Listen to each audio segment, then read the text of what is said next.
Chapter 21. Sparring Contest. Excited murmurs rippled through the students. Kaizen exchanged a determined glance with Kakashi, knowing this would be an opportunity to measure their abilities against their peers. Hiroshi continued, "Before we begin, let me explain the rules. These matches are about testing your abilities and learning from each other, not about causing harm. No move should be used to seriously injure your opponent." He then demonstrated the seal of confrontation, placing his hands together in a symbol of respect. This signifies the beginning of the match and mutual respect between opponents, Hiroshi explained. And at the end of the match, you will perform the seal of reconciliation, to signify the return to camaraderie and the end of hostilities. The students watched intently as Hiroshi showed the seals.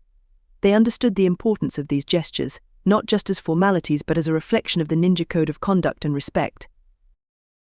"Now, let's begin," Hiroshi declared. He called the first pair of students to the center of the training field. "Kakashi, Eiko, step forward." Kakashi moved to the center of the training field with his usual calm confidence, his eyes steady and alert. Opposite him, Eiko Hyuga, a petite girl with pale eyes and an air of quiet determination, took her stance. The contrast between them was striking. Kakashi's relaxed demeanor versus Eiko's poised readiness. They performed the seal of confrontation, a gesture of mutual respect, and settled into their stances. Eiko's stance was firm, embodying the principles of the Hyuga clan's gentle fist, though she had not yet learned the ability to use chakra in her strikes to hit tenketsu points. Meanwhile, Kakashi adopted a balanced position, ready to adapt to any movements. Hiroshi raised his hand. "Begin." Eiko moved first. She advanced with a series of swift, well-placed attacks aimed at Kakashi's torso and limbs, seeking to disrupt his movements and balance. Kakashi dodged the initial strikes, aware of the precision and danger of Eiko's attacks. He knew that even without chakra, a direct hit could significantly impair his abilities. He relied on his agility to stay just out of her reach. Eiko continued to press her advantage, her strikes becoming more aggressive. She aimed a powerful palm strike at Kakashi's midsection. Kakashi sidestepped, narrowly avoiding the blow, and retaliated with a low sweeping kick aimed at Eiko's legs. Eiko leapt back gracefully, avoiding the kick and countering with a spinning kick of her own. Kakashi blocked the kick with his forearm, feeling the force behind it. He knew he needed to break her rhythm. He feinted to the left, drawing Eiko's attention, then quickly closed the distance and launched a rapid series of punches. Eiko blocked and parried with mixed results, but overall reducing any damage received. Kakashi was impressed by her defense but didn't let it slow him down. He switched tactics, using lateral movements to circle around her, attacking while looking for an opening. Eiko adjusted to block Kakashi, her eyes following his every move, but Kakashi's relentless pressure began to take its toll. Sensing her fatigue, Kakashi decided to take a risk. He lunged forward, feigning a high punch but quickly dropping into a low spinning kick that caught Eiko off guard. She stumbled, her balance momentarily disrupted. Kakashi seized the opportunity. He sprang up, closing the distance with a kick aimed at Eiko's chest. Eiko managed to raise her arms to block, but the force of the blow pushed her back, making her stagger. Not giving her a moment to recover, Kakashi followed up with a high kick. Eiko once again tried to block, but the kick connected with her shoulder, sending her sprawling to the ground. She quickly rolled back to her feet, but Kakashi was already in front. He aimed a punch that connected flush with her jaw and Eiko was sent back, landing on the ground. At this point, Eiko struggled to get up, her breathing heavy. Understanding the situation, she raised a hand in a gesture of surrender.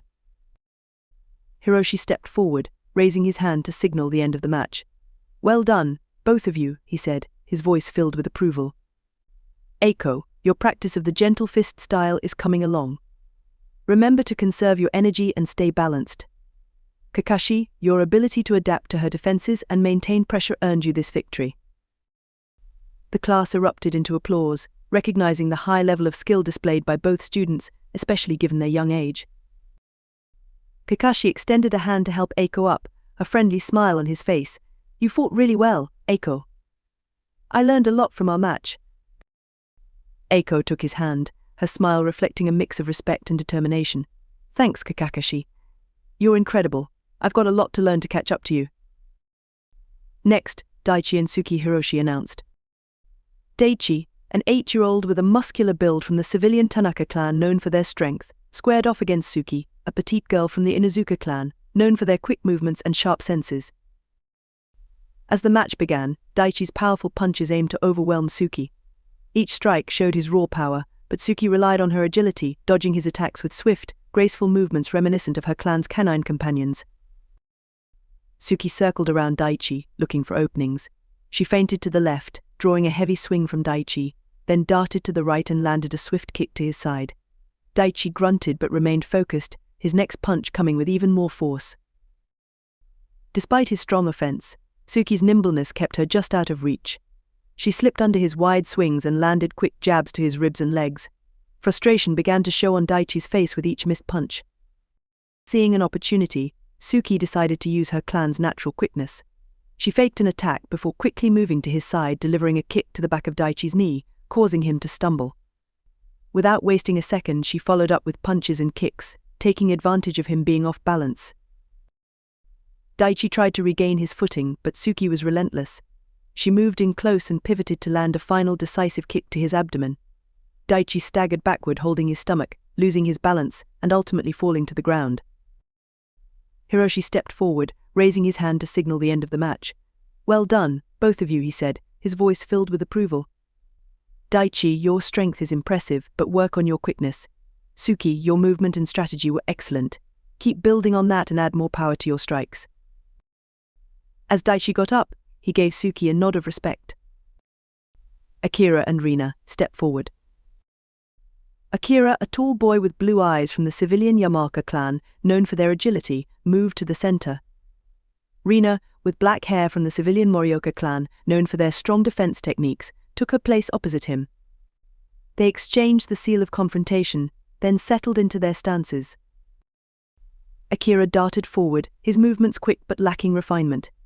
His strikes, though fast, missed the sharpness needed to make them truly effective. He aimed to overwhelm Rina with sheer speed, hoping it would be enough to break through her defenses.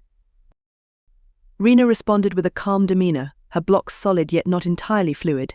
She countered with defensive maneuvers that displayed her potential, but each action showed signs of inexperience. Her footing was firm, but her transitions between blocks and counters lacked the smoothness of a seasoned shinobi. The students watched as Akira's flurry of punches and kicks met Rina's steadfast blocks.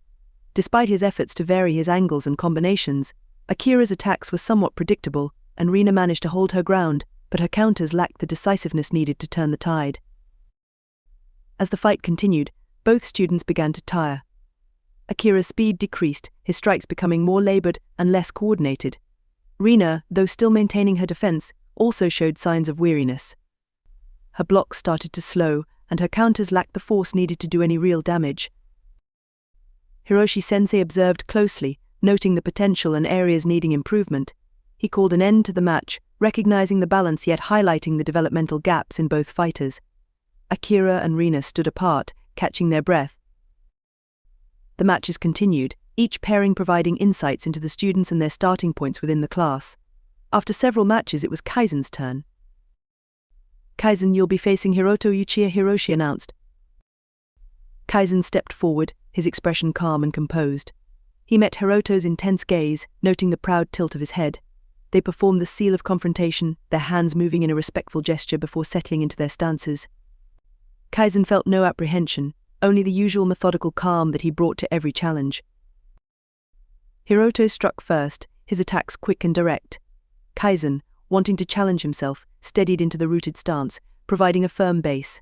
He parried Hiroto's punches with the techniques of Wing Chun, using his forearms to block and redirect the blows. Upon Hiroto sending more powerful blows, Kaizen sidestepped smoothly, using Muay Thai movements to avoid Hiroto's strikes, which hit nothing but air. Kaizen then countered with a sharp low kick, targeting Hiroto's calf with the precision of a taekwondo practitioner. The impact was solid, causing Hiroto to shift his weight uncomfortably. Seizing the moment, Kaizen followed up with a quick jab cross combination from boxing, his fists snapping forward and connecting with Hiroto's chin. The force of the punches jolted Hiroto's head back, his vision blurring momentarily. He staggered, losing his balance, and fell to the ground with a thud. The impact left him dazed, a throbbing pain spreading from his jaw. Kaizen stepped back, maintaining his stance, watching Hiroto carefully as he tried to recover. The surrounding students gasped, impressed by Kaizen's taijutsu. Hiroto's pride was evident. He hadn't activated his Sharingan yet, relying on his innate skills. As he lay on the ground, he couldn't believe he had been knocked down so easily. Sensing Hiroto's anger building, Kaizen prepared for the next exchange by shifting back to the rooted stance. When Hiroto got back on his feet, his expression was a mix of frustration and determination. Seeing Hiroto's frantic approach, Kaizen took advantage and executed a spinning back kick borrowed from karate, aiming to keep Hiroto at bay. The kick connected with Hiroto's torso, sending him staggering backward, the impact forcing the air from his lungs. Finally realizing the seriousness of the fight, Hiroto activated his Sharingan. The single tomo in his eye spun to life, enhancing his perception and reaction time. Kaizen observed this change with interest but remained composed. He continued to analyze Hiroto's movements, adjusting his tactics accordingly. Hiroto's strikes now had an added sharpness, the Sharingan allowing him to anticipate Kaizen's moves with uncanny accuracy. Kaizen adapted by integrating the defensive slips and weaves of boxing, avoiding Hiroto's punches with minimal movement. His body flowed smoothly as he evaded each strike, his feet shifting subtly to maintain his rooted stance. Despite the Sharingan's advantage, Kaizen found openings. He executed a powerful side kick, drawing strength from his stance. The impact forced Hiroto to stumble back, his Sharingan flickering under the pain and lack of focus. Kaizen pressed his advantage, his thoughts briefly reflecting on how swiftly he could have ended the fight if he were allowed to harm Hiroto. He consoled himself with the thought that this was a valuable opportunity to face the Sharingan, a renowned ability within the ninja world. He also realized how much work he needed to do to catch up with the physiques of the clan students. Even though they were older than him, they had clearly been training extensively. With Hiroto still off balance, Kaizen decided to shift tactics. He lunged forward with a series of knee strikes, drawn from Muay Thai, aimed at Hiroto's ribs. Each knee lifted with great speed, crashing into Hiroto's guard and forcing him to backpedal. Hiroto, struggling to maintain his footing, attempted a desperate counterattack which Kaizen had anticipated. As Hiroto's fist came hurtling towards him, Kaizen utilized the rooted stance technique to absorb the force, redirecting Hiroto's momentum. With Hiroto's balance compromised, Kaizen unleashed a powerful open palm strike to Hiroto's chest, a technique adapted from Aikido. The force of the blow, amplified by the transfer of momentum from the rooted stance, sent Hiroto sprawling backward. He hit the ground hard, the air rushing out of his lungs as he struggled to catch his breath. The Sharingan in his eye vanished, an indication of his defeat. At first, Kaizen remained positioned to strike, but then quickly understood the spar was over. Walking up to his opponent with a friendly smile, he extended a hand. "Your Sharingan is impressive, Hiroto. You fought really well," Kaizen complimented. Hiroto, breathing heavily, accepted the hand. "You're strong, Kaizen." "I couldn't keep up with your techniques," he admitted, his voice tinged with a newfound respect. As they stood facing each other, the intensity of the match lingered in the air. The watching students, awed by the display, began to clap, acknowledging the skill both fighters had shown. Hiroshi stepped forward, raising a hand to signal the end of the match. "Kaizen wins," he announced, his voice cutting through the applause. "Kaizen, Hiroto, you both demonstrated impressive skill." Turning his gaze to Kaizen, Hiroshi continued, "Kaizen, your unique approach to taijutsu is remarkable. The way you incorporated the rooted stance, particularly in your final move, was exceptional. Utilizing the rooted stance to absorb and redirect Hiroto's attack, and then follow with a powerful counter, is a technique usually reserved for those who have mastered the stance." He paused, letting the significance of his words sink in. "The fact that you were able to execute this move effectively, despite not having mastered the stance or incorporating chakra, speaks volumes about your talent and foundational understanding. With that display, I have confidence that you may very well be capable of learning the Leaf Dragon Fist in the future." Hiroshi's words shocked the class, causing them to break out in hushed whispers. Hiroshi then turned to Hiroto, who was still catching his breath. "Hiroto, your Sharingan gives you a significant advantage in reading and anticipating your opponent's movements. However, relying solely on it can make you predictable. Work on integrating your innate skills with diverse techniques to create a more versatile combat style. Also, you need to work on maintaining your calm during a fight." Kaizen was able to take advantage of your frustrations at multiple points during the match. Hiroto nodded, understanding his mistakes. His pride got in the way and caused him to underestimate his opponent. He would take this as a lesson to improve himself going forward.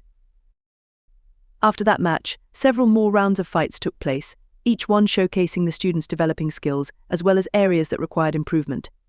The atmosphere started to buzz with anticipation as the sparring contest neared its conclusion. Finally, the last match everyone had been anticipating arrived. Kaizen and Kakashi stepped forward.